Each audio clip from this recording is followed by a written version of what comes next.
estar aqui na Federação, principalmente às quintas-feiras. Eu sou tão bem acolhida pelas minhas queridas, eu não posso falar velhinhas, porque elas são todas jovens e cheias de vitalidade, mas são as minhas amiguinhas da costura. Então, elas estão sempre com esse sorriso aberto, com essa forma acolhedora de nos receber. Agora, a Nilce, ela judia de mim.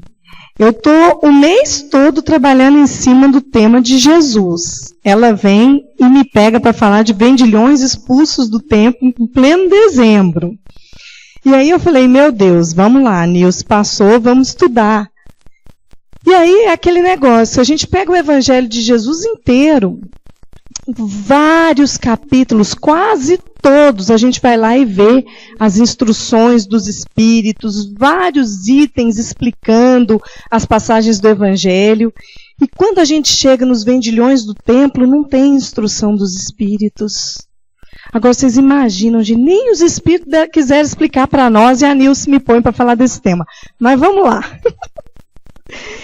Olha, o Evangelho diz o seguinte: chegaram, pois, a Jerusalém, e, havendo entrado no templo, começou a lançar fora os que vendiam e compravam no templo. E derrubou as mesas dos banqueiros e as cadeiras dos que vendiam pombas. E não consentia que qualquer transportasse móvel algum pelo templo. E ele os ensinava, dizendo-lhes: porventura não está escrito que na minha casa será chamada casa de oração entre todas as gentes? E vós tendes feito dela covil de ladrões. O que, ouvindo os príncipes dos sacerdotes e os escribas, andavam escogitando de que modo o haviam de perder, porque todo o povo admirava a sua doutrina e tinham medo dele. É difícil essa passagem do Evangelho para nós.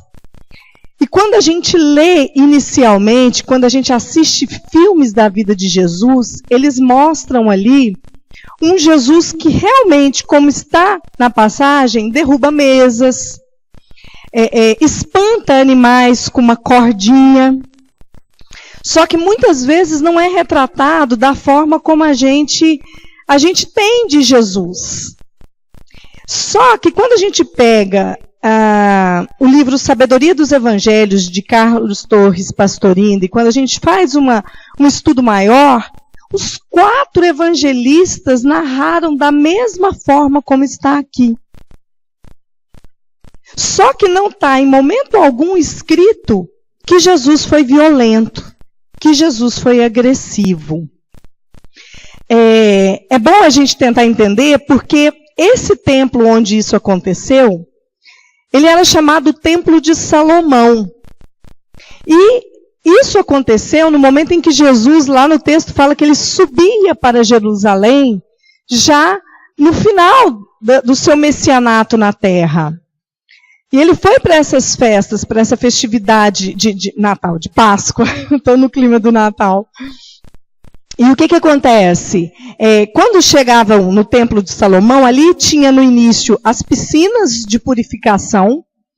Aí logo depois tinha o átrio dos gentios, onde ficavam esses mercadores, porque ali não ficavam os judeus, eram os gentios. E eram muitas divisões dentro desse Templo de Salomão. Então tinha a divisão dos homens, a divisão das mulheres, dos sacerdotes e por aí vai. Então, isso aconteceu nesse lugar, e assim, gente, é difícil a gente explicar, mas a gente vai olhando, estudando, era uma coisa gigantesca. Imaginem os senhores que só de soldados, e não são os soldados do templo, porque eles ainda tinham, o próprio templo tinha os seus seguranças, os seus soldados. Os soldados mandados pelo governo passavam de 1000. Era muita, mas muita gente ali usando da mercancia. E naquele momento, obviamente, quando Jesus viu aquela situação, ele se indignou. Agora, antes de dar essa continuidade, eu fui lá antes a gente tinha o Aurélio. Hoje a gente vai num dicionário online, que é o Wikipédia. Na Wikipédia fala o seguinte: a história da Terra são os registros do nosso planeta desde 4,57 bilhões de anos atrás até os dias de hoje. Então, o nosso planeta Terra, ele se formou, ele foi criado há mais de 4 bilhões. Eu já tive a oportunidade de falar com os senhores aqui, e eu sempre menciono isso porque eu acho gostoso a gente estudar um pouco essa parte científica do espiritismo. Todos nós fomos criados simples e ignorantes. Uma vez criados, nós passamos primeiro pelo reino mineral. Do reino mineral, onde nós temos a matéria inerte,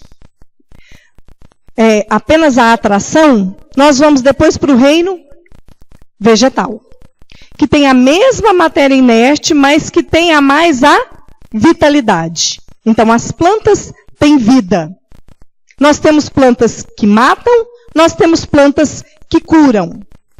Saímos do reino vegetal, nós vamos para o reino animal, que tem tudo que tem nos outros, a matéria inerte, a vitalidade, mas tem a mais uma inteligência instintiva. Saímos desse reino animal, aí nós vamos sim reencarnar como homens. Aí nós entramos no reino hominal, que agrega tudo dos outros reinos. Essa matéria inerte, a vitalidade, a inteligência instintiva e agora mais apurada. E aí nós temos o quê? A crença em Deus. O uso da razão. O livre-arbítrio.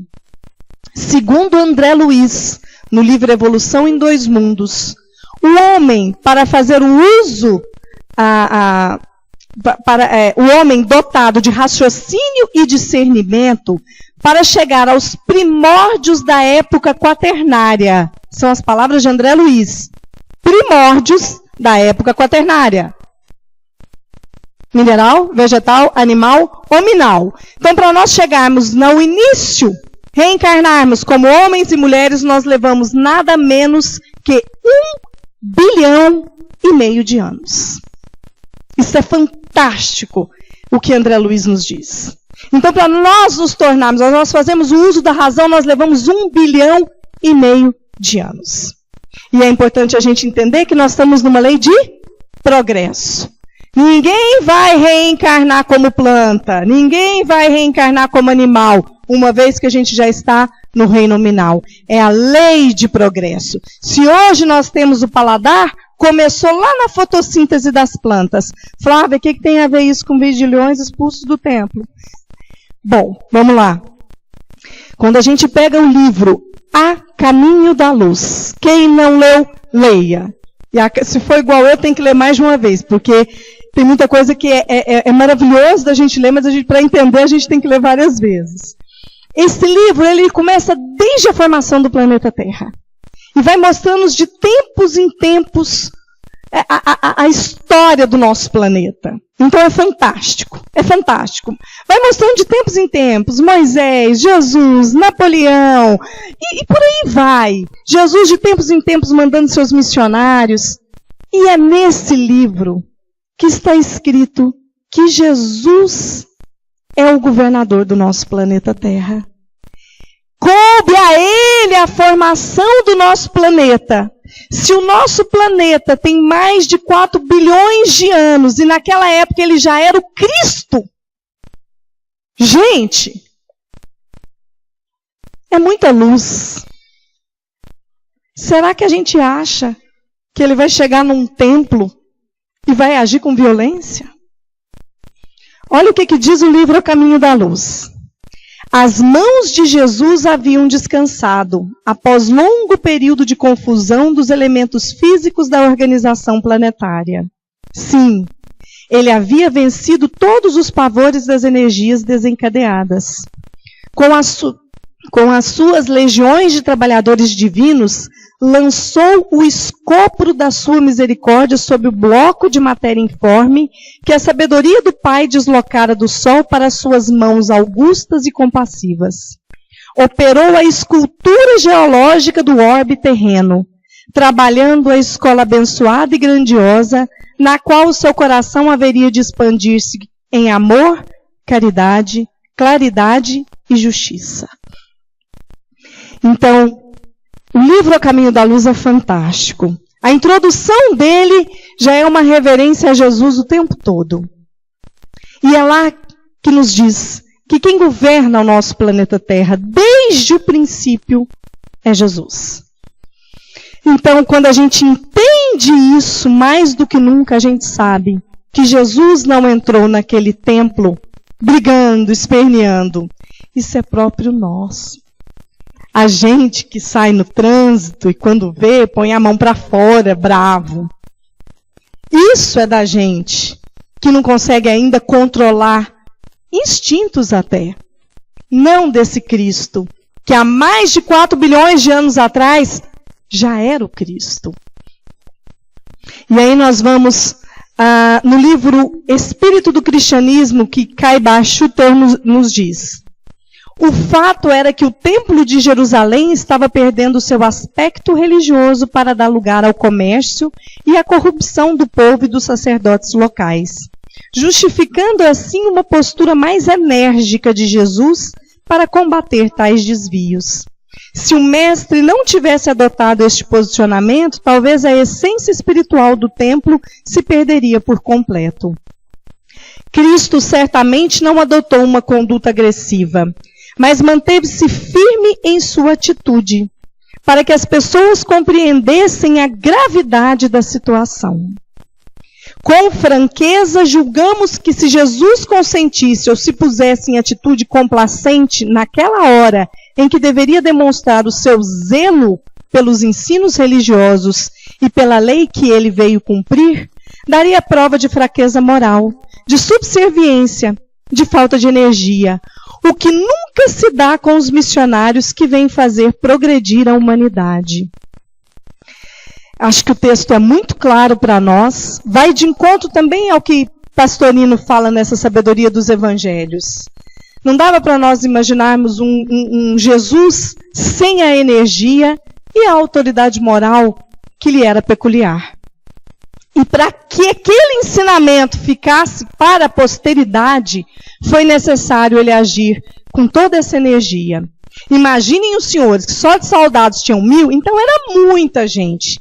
Se Jesus quisesse fazer algo que gerasse violência, naquele mesmo instante, ele já sairia dali preso.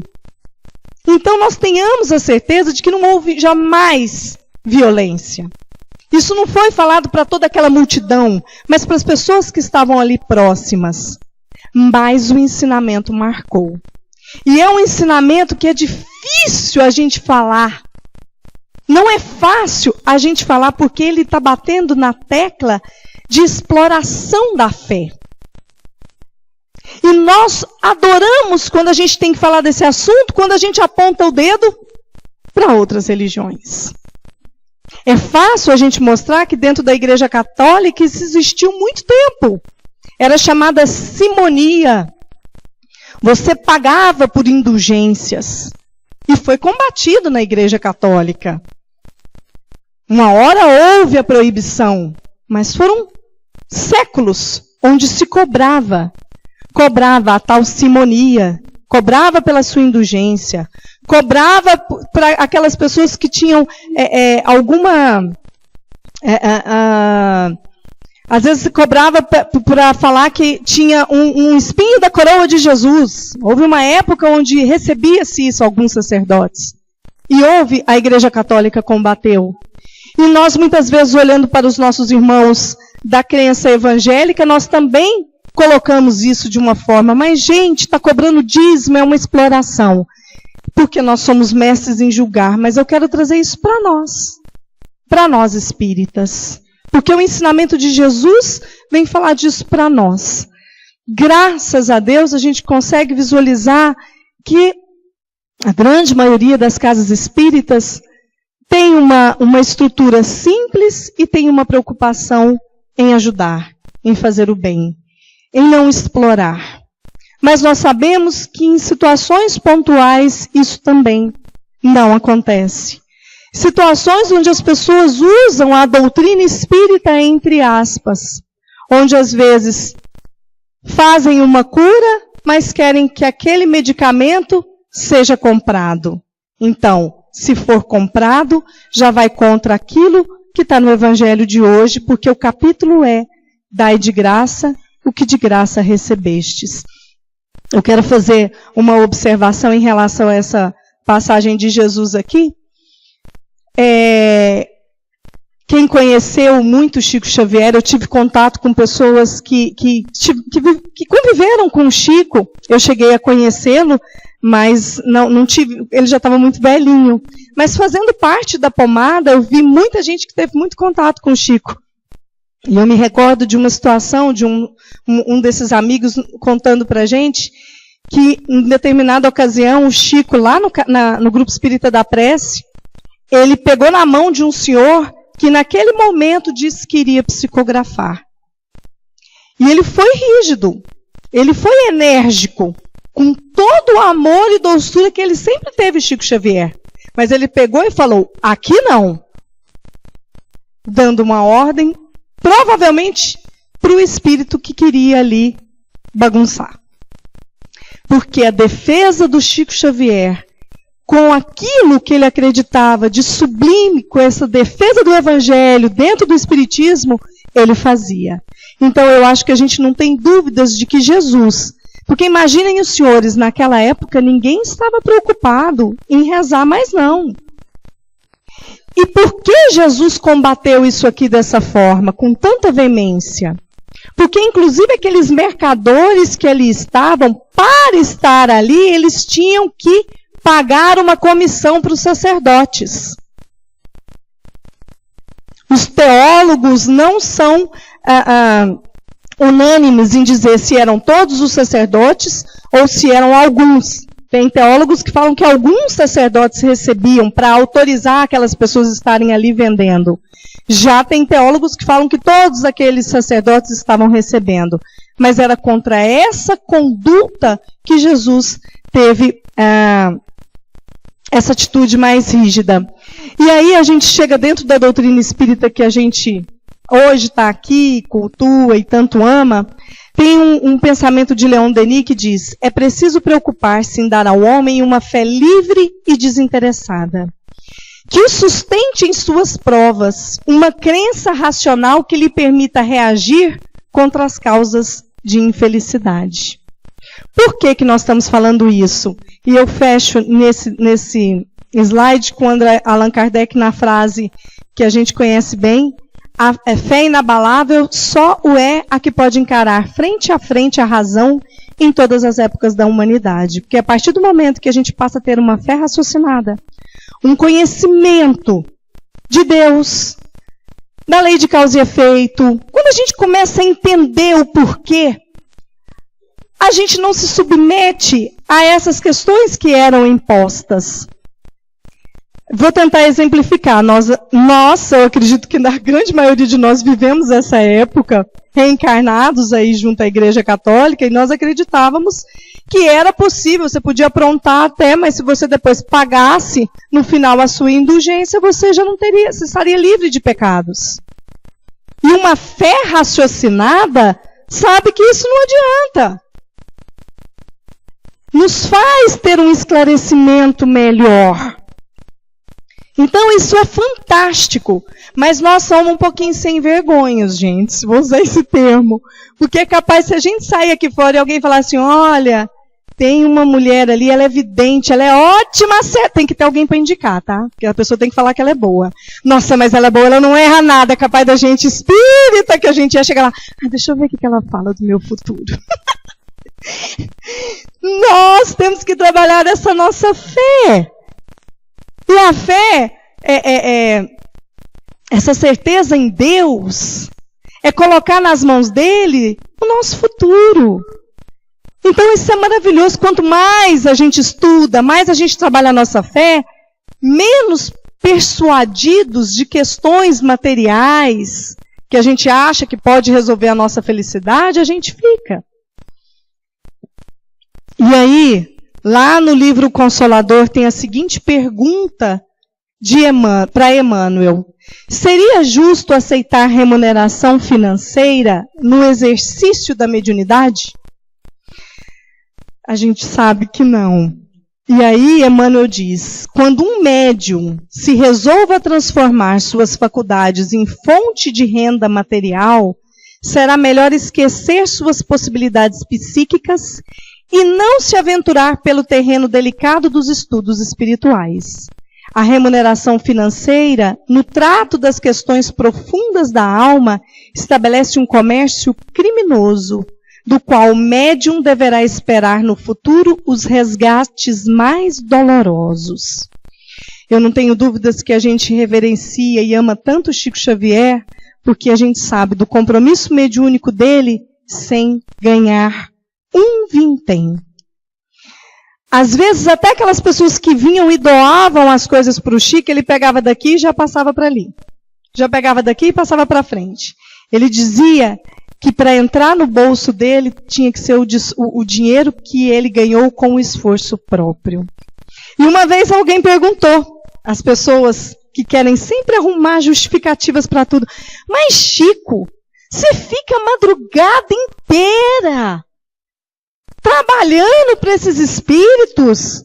Você não quer receber 100%? Eu entendo, porque a mensagem vem lá de cima. Mas e a sua dedicação? E o seu esforço? Você está comprometendo até a sua vista e sua visão trabalhando madrugada? E o Chico, não. Isso não me pertence, isso é o mínimo que eu posso fazer. Então isso é sublime, é maravilhoso.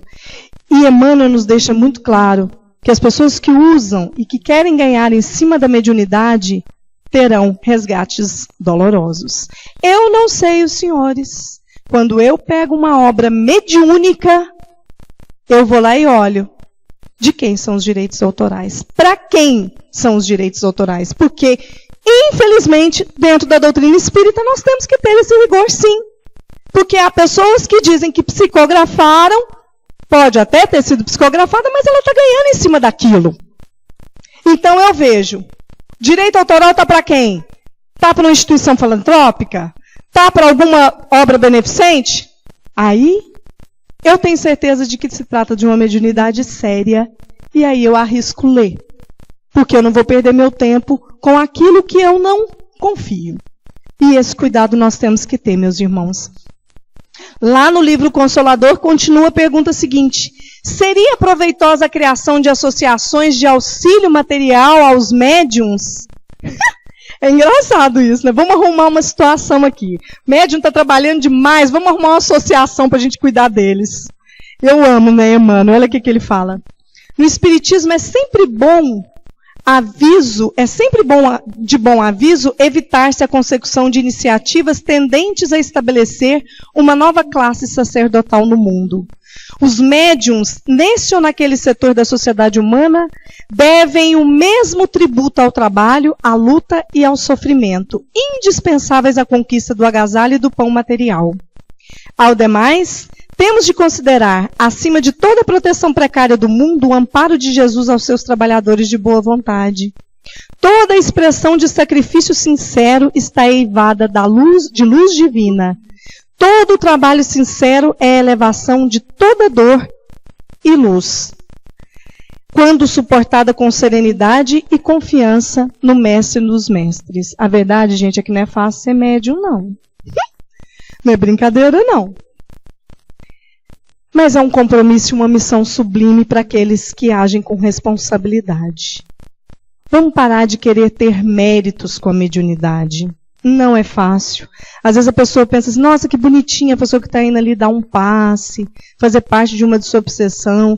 Saibam os senhores que o trabalhador que é médium, ele luta todos os dias, assim como nós, e às vezes até mais, porque as tentações às vezes são ainda maiores. Seu canal mediúnico está aberto e a vigilância é ainda maior. Mas não queiramos de forma, sob qualquer pretexto, receber qualquer vantagem com a mediunidade. Sobre qualquer forma, nem sempre só a remuneração. Porque nós temos que trabalhar, inclusive, a nossa vaidade. Para estimular essa questão de mediunidade, eu já estou caminhando para o final. Até que horas que eu tenho mesmo? Tá indo? Tá bom. Vou tentar falar mais rápido, porque mulher é um trem, né, gente? A gente vai.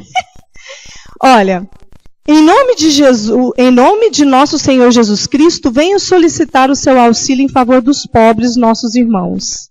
Isso foi Isabel de Aragão para Chico Xavier. Ele tinha 17 anos. Muita mediunidade. Ela apareceu para ele. E aí o Chico conseguiu dizer à senhora: sou pobre, nada posso dar a ninguém. Como ajudarei pobres, mais pobres que eu mesmo? A iluminada senhora afirmou: você será nosso ajudante na repartição de pães com os pobres. E o jovem respondeu pesaroso: senhora, quase rotineiramente não tenho pão para mim mesmo. De que modo repartirei com os outros o que eu não tenho?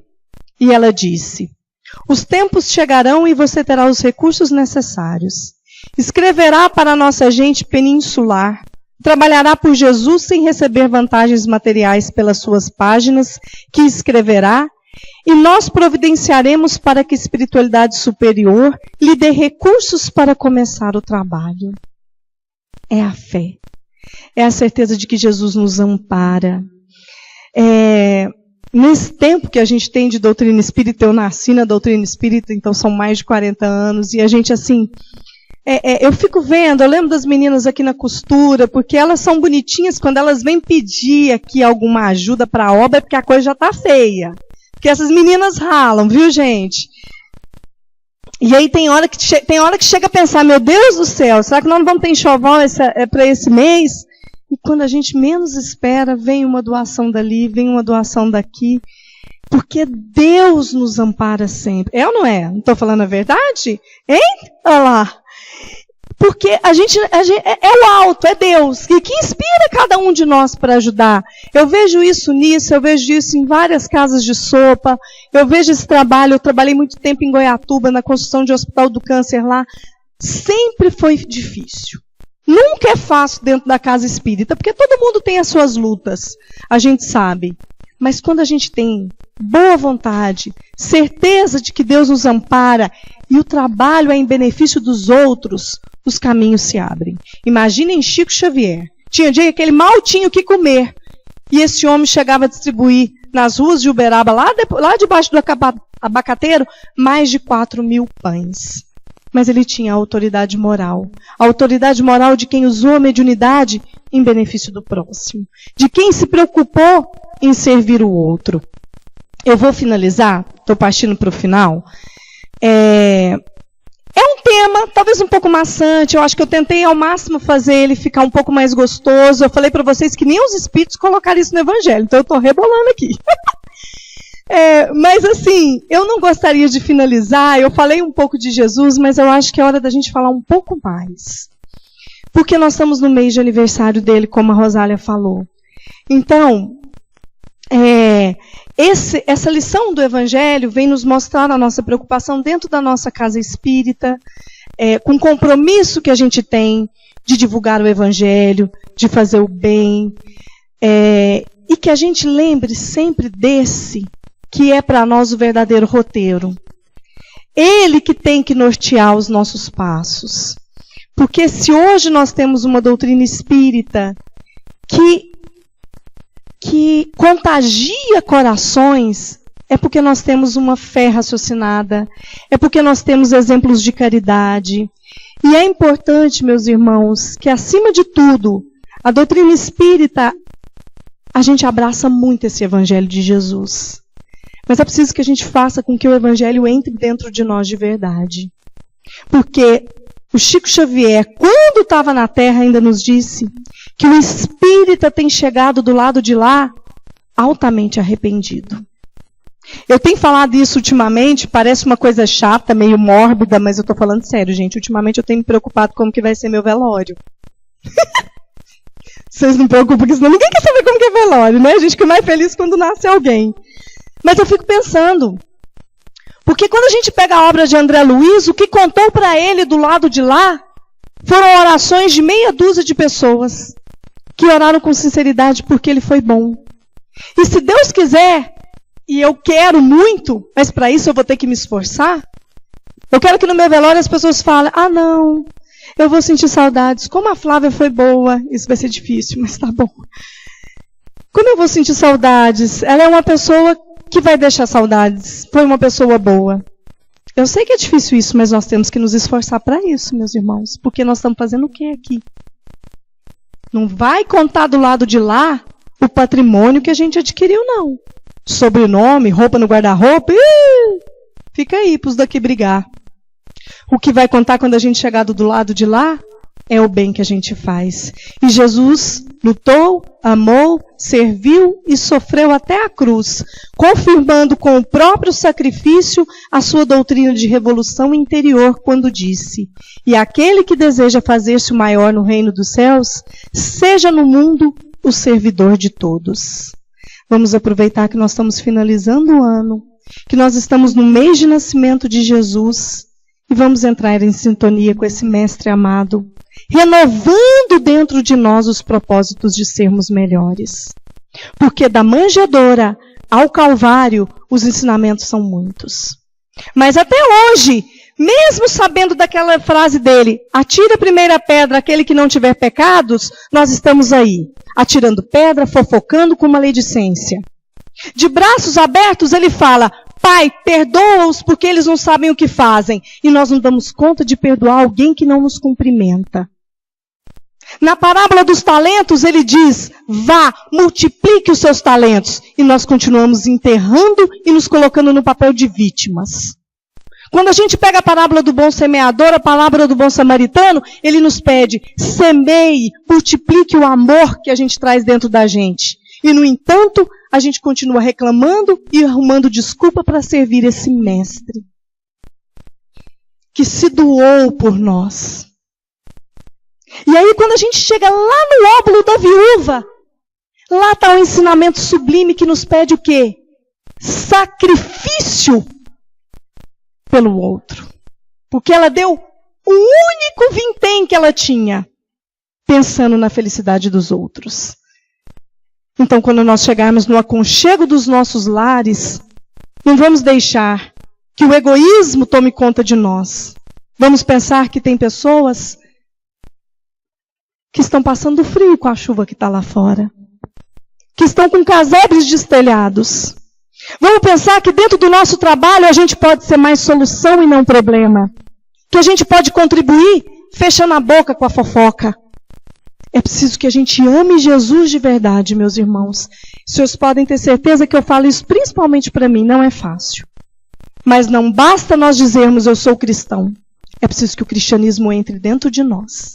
E o mais sublime de tudo isso, cada um de nós tem a centelha divina do amor dentro de si. Vamos multiplicá-la. Eu vou encerrar com uma frase dele: amai-vos uns aos outros como eu vos amei. Feliz Natal para cada um.